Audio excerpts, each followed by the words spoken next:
नमस्कार. डॉक्टर ॲग्रीवाला या यूट्यूब चॅनलमध्ये तुमचे सहर्ष स्वागत आहे. आपण आज जालना या ठिकाणी आलेलो आहे. जालना या जिल्ह्यामध्ये वडगाव या गावी आलेलो आहे. आणखीन ज्या आपण प्लॉटमध्ये आलोय, तो प्लॉटचा जो माल आहे तो एकदम टॉप क्वालिटीचा झालेला आहे. आणखीन मालाची जर संख्या बघितली आपण, तर पूर्णपणे शेतकरी सुद्धा खुश आहे की जवळजवळ 3 ते 4 वर्षात जेवढा माल निघालेला नाही, त्याच्या डबल माल ह्या वर्षी निघालेला आहे. आणखीन ज्या वेळेला आपण वांज काढली, त्यावेळेला जो माल त्यांनी खाली टाकलाय, त्याची जर संख्या बघितली तर आज भरपूर प्रमाणात माल खाली आपण वेस्टेज करून दिलेला होता. आणखीन जे डॉक्टर ॲग्रीवाला सर आहेत, ते गवंडे सर, त्यांचं जे 3 ते 4 वर्ष झालं जे मार्गदर्शन त्यांनी घेत आहेत, त्यांच्याबद्दल त्यांच्याकडून ऐकून घेऊ. आणखीन जी त्यांची मनस्थिती आहे की परिस्थिती आहे, ती त्यांच्याकडून ऐकून घेऊ. नमस्कार साहेब. नमस्कार. आपले नाव? रोहिदास जमला राठोड, राहणार खारी वडगाव. गावंडे सरचं 5 वर्षापासून आम्ही हे फॉलोअप करतो. हॅलो औषधं पाणी. तर ह्या वर्षी आम्हाला भरपूर माल आहे. जो आपल्याला आतापर्यंतचा जो अनुभव आला तो तुम्ही सांगितला.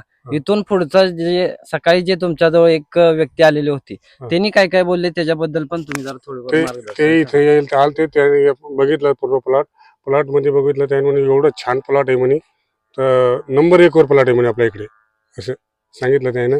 आणि क्रॉचिंग नाही, पुन्हा थ्रिप्स नाही, पुन्हा डावणी नाही, काही नाही, घडं बी पण ताणलेले व्यवस्थित आहे म्हणजे.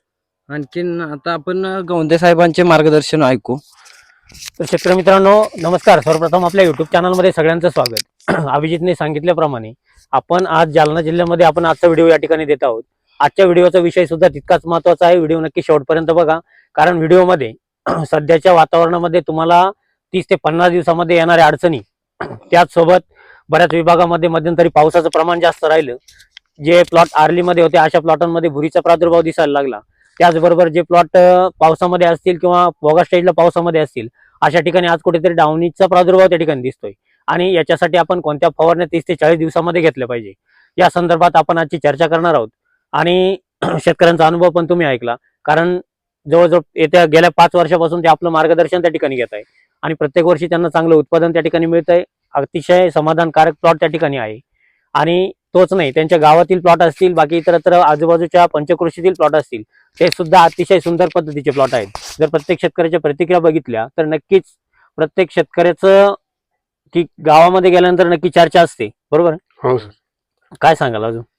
चर्चा प्रत्येक आता बी ह्या वर्षी एवढे बुकिंग करणारे सर प्लॉट इथे येऊन मला सांगायले बरेच प्लॉट गावंडे सरला द्यायचे, असं त्याची इच्छा आहे. आता लक्षात घ्या, सांगण्याचा उद्देश एवढाच आहे, कारण ते कामकाज करताय, जे शेड्यूल येतं, शेड्यूल दिलं जातं, त्याचा फॉलोअप त्या ठिकाणी घेत आहे. आपण वेळोवेळी नक्की व्हिजिट देण्याचा प्रयत्न करतो, आपले टीम प्रत्येक ठिकाणी पोहोचण्याचा त्या ठिकाणी प्रयत्न करते. तुमचा द्राक्ष बाग असेल, इतरत्र भाजीपाला असेल, प्रत्येक ठिकाणी त्या ठिकाणी कामकाज चालतं. आता त्याचबरोबर महत्वाच्या विषयाकडे आपण त्या ठिकाणी वळूया, कारण डावणीचा प्रादुर्भाव, पानांवरती मोठे टिपके त्या ठिकाणी दिसत आहेत, बऱ्याच ठिकाणी कोरडा डावणी त्या ठिकाणी दिसतोय. अशा वेळेस आपण पाणी नियोजन करणं सुद्धा तितकंच गरजेचं आहे. कारण पाणी नियोजन करत असताना लक्षात घ्या, बऱ्याच वेळेस पाण्याचा ताण गेल्यानंतर, कारण मध्यंतरी पावसाचा जोर त्या ठिकाणी जास्त वाढलेला होता, त्यावेळेस बऱ्याच शेतकऱ्यांनी पाणी दिलं नाही, बऱ्याच ठिकाणी पाणी खालच्या मुळीपर्यंत पाणी पोहोचलं नाही, अशा ठिकाणी कोरड्या डावणीचा सुद्धा प्रादुर्भाव त्या ठिकाणी वाढला. मग ज्या ठिकाणी आपल्याला बुरशी दिसत नाही, ज्या ठिकाणी चट्टे दिसतात, त्या ठिकाणी नक्कीच आपण पाण्याची पूर्तता करणं सुद्धा गरजेचे राहील. त्याचबरोबर फवारणी नियोजन मध्ये लक्षात घ्या, सर्वप्रथम आपण डावणी येण्याची कारण सुद्धा आपण समजून घेतले पाहिजे. त्याच्यासाठी 2 ते 3 महत्वपूर्ण कारणे सुद्धा कारणीभूत आहेत. त्याच्यासाठी सर्वात महत्वाचं कारण म्हणजे आपण जे स्प्रे घेतो, जे आंतरप्रवाही बुरशीनाशकांच्या फवारणी घेतो, त्याचं कव्हरेज आपल्याला चांगलं मिळणं गरजेचं आहे. त्याचबरोबर कॉन्टॅक्ट फंगिसाइडच्या फवारण्यांचं सुद्धा कव्हरेज आपल्यासाठी महत्वाचं आहे. जर आपण साध्या ब्लोअरनी फवारणी करत असाल तर नक्की आपल्याला 8 नोझल आपले चालू पाहिजे. एकरी 400 लिटर पाण्याची फवारणी त्या ठिकाणी एकरी झाली पाहिजे. त्यानंतर जे तुमचे बाकीचे इतरत्र व्हॉल्यूम स्प्रेअरने आपण जे फवारणी करतो, त्याच्यामध्ये एकरी 400 लिटर पाण्याच्या औषधांचं प्रमाण त्या ठिकाणी गेलं पाहिजे, जेणेकरून एकरी जे प्रमाणाचे औषध आहेत ते आपल्या बागेसाठी पोहोचणं गरजेचे आहेत. आता हेच करत असताना दुसरं कारण सुद्धा समजून घ्या, ज्या ठिकाणी पाण्याचा ताण त्या ठिकाणी पडतो, त्या ठिकाणी डावणी आणि भुरीचा प्रादुर्भाव सुद्धा वाढतो. लक्षात घ्या, कोरडा डावणी त्या ठिकाणी वाढतो, भुरीचा प्रादुर्भाव वाढतो. त्यानंतर तिसरं कारण म्हणजे महत्त्वाचं, ज्या ठिकाणी फॉस्फरसची डिफिशियन्सी जास्त प्रमाणात असते किंवा फॉस्फरसची कमतरता ज्या ठिकाणी असते अशा ठिकाणी सुद्धा डावणीचा प्रादुर्भाव त्या ठिकाणी वाढतो. त्यासाठी आपण 22-25 दिवसाला ज्या ठिकाणी शंका येत असेल त्या ठिकाणी पानदेट परीक्षण करून फॉस्फरस लेवल तपासणं सुद्धा आपल्यासाठी गरजेची ठरेल. जर आपण हे नियोजन केलं तर आपल्याला फायदाच होईल. परंतु हे करत असताना फवारणी नियोजनामध्ये 30 ते 40 दिवसाच्या प्लॉटमध्ये पहिली फवारणी आपल्याला त्या ठिकाणी घ्यायची. त्याच्यामध्ये तुम्हाला सिंजेंटा कंपनीचं ऑरंडिस अल्ट्रा घ्यायचं आहे, एकरी 280 मिली. लक्षात घ्या, अतिशय महत्त्वपूर्ण फवारणी असेल. एकराच्या प्रमाणामध्ये या ठिकाणी फवारणीचं मी तुम्हाला स्प्रे नियोजन त्या ठिकाणी सांगतोय. 1 एकरसाठी तुम्हाला ऑरंडिस अल्ट्रा एकरी 280 मिली, त्याच्यासोबत मेराविश डिओ एकरी 200 मिली अशा प्रमाणात एक फवारणी आपल्याला करून घ्यायची. ही झाली आंतरप्रवाही बुरशीनाशकची फवारणी. त्याचबरोबर आपण कॉन्टॅक्ट फंगीसाइड ज्या ठिकाणी कुठे चट्टे दिसत असतील अशा ठिकाणी आपल्याला संचार 40 200 लिटर पाण्यासाठी किंवा एकरी 1 लिटर, लक्षात घ्या, संचार 40 एकरी 1 लिटर, त्यासोबत आपण Z78 1 किलो आणि त्यासोबत आपण जो खाण्याचा चुना असतो त्या साधारणतः 50 ग्रॅम चुना आपण एकरीच्या प्रमाणात आपण जर फवारणी केली तर नक्कीच आपल्याला डावणी जळण्यासाठी सुद्धा मदत होईल. लक्षात घ्या. त्यानंतर आपण तिसरी फवारणी परत आंतरप्रवाही बुरशीनाशकची त्या ठिकाणी घ्यायची. याच्यामध्ये 2 दिवसाचं अंतर आपल्याला त्या ठिकाणी ठेवायचे. त्याच्यामध्ये तुम्हाला बाहेर कंपनीचं प्रोफायलर एकरी 1 किलो, लक्षात घ्या, एकरी 1 किलो बाहेर कंपनीचं प्रोफायलर आपल्याला फवारणीच्या माध्यमातून द्यायचे, जेणेकरून नक्कीच आपल्याला डावणीपासून चांगलं संरक्षण मिळेल.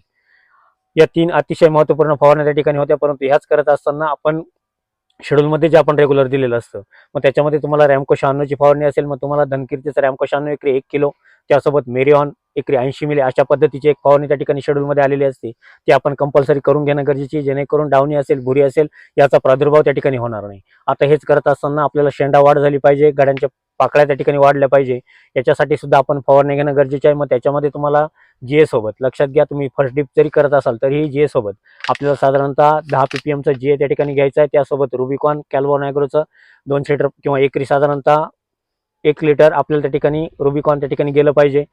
आणि त्यासोबत एंट्राकॉलची बुरशीनाशकची फवारणी जर केली तर नक्कीच आपल्याला चांगल्या पद्धतीचे रिझल्ट त्या ठिकाणी दिसून येतील. या फवारण्या करत असताना आपल्याला थ्रिप्सकडे सुद्धा लक्ष देणं गरजेचं आहे. मग थ्रिप्ससाठी सुद्धा तुम्हाला 2 ते 3 फवारण्या या ठिकाणी सांगतो. त्याच्यामध्ये तुम्हाला किसान ॲग्रोचा मॅग्नाईट 200 लिटर पाण्यासाठी 250 मिली किंवा एकरी साधारणतः 500 मिली मॅग्नाईट आपल्याला घ्यायचं आहे. 30 ते 40 दिवसाच्या दरम्यान जोपर्यंत आपल्याकडे कॅप फॉल नाही अशा परिस्थितीमध्ये या फवारण्या आपल्याला घेणं गरजेचं आहे. तर ही फवारणी घेत असताना मॅग्नाईट सोबत तुम्हाला सकाटा घ्यायचं आहे एकरी 400 मिली आणि अशी एक जर फवारणी केली तर नक्कीच आपल्याला चांगलं नियोजन त्या ठिकाणी करता येईल. त्यासोबत आपण स्कोर या बुरशीनाशकची एकरी 200 मिली या प्रमाणात सुद्धा फवारणी त्या ठिकाणी घेऊ शकतो. हेच करत असताना आपल्याला गडाचा दांडा जाड झाला नाही पाहिजे, त्याला लवचिकपणा पाहिजे. याच्यासाठी किंवा गळ होऊ नये, कूज होऊ नये, त्याची कुठे कमतरता त्या ठिकाणी भासू नये, याच्यासाठी तुम्हाला टॉपकॅल एकरी 1 लिटर, मॅग्नेशियम सल्फेट एकरी 1 किलो, त्यासोबत धनकीर्तीचं ट्रायगोल आपल्याला घ्यायचं एकरी 2 लिटर. या प्रमाणात आपण जर फवारणी केली तर नक्कीच आपल्याला अतिशय चांगल्या पद्धतीचे रिझल्ट त्या ठिकाणी दिसून येतील.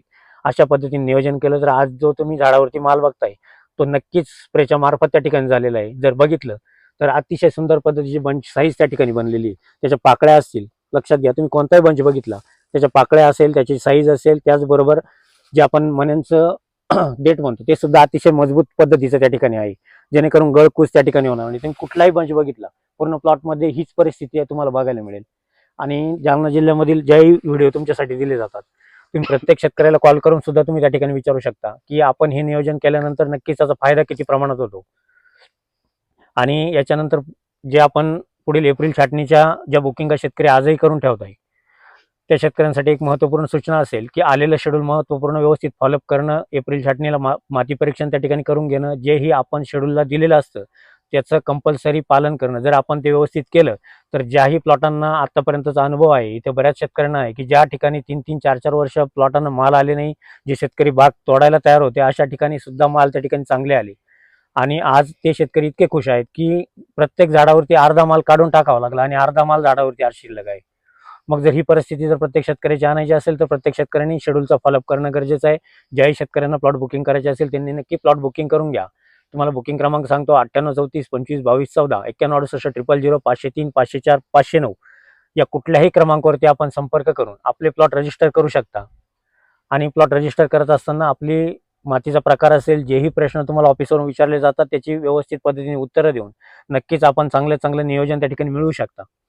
आता हेच करत असताना तुम्हाला याच्यानंतरचा व्हिडिओ आपण एक नक्की देण्याचा प्रयत्न करू की जेणेकरून या वातावरणामध्ये बऱ्याच ठिकाणी अडचणी वाढत आहेत. मग त्या अडचणी कोणत्या की रानांना तजेलदारपणा कमी झालेला आहे, कुठेतरी पिवळसरपणा जास्त प्रमाणात दिसतोय.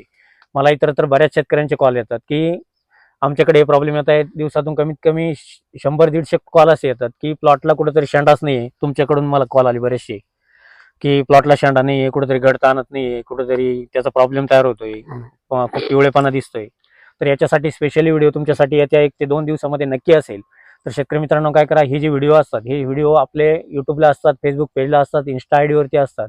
नक्कीच डॉक्टर ॲग्रीवालाच्या युट्यूब चॅनलला आपण नक्कीच सबस्क्राईब करून घ्या. व्हिडिओ आवडत असेल तर लाईक करा, जास्तीत जास्त व्हिडिओ शेतकऱ्यांपर्यंत पोहोचवा, जेणेकरून प्रत्येक शेतकऱ्याला चांगल्यात चांगली माहिती त्या ठिकाणी मिळायला मदत होईल. धन्यवाद. जे आपण मार्गदर्शन केले त्याबद्दल सर तुमचे मनापासून धन्यवाद.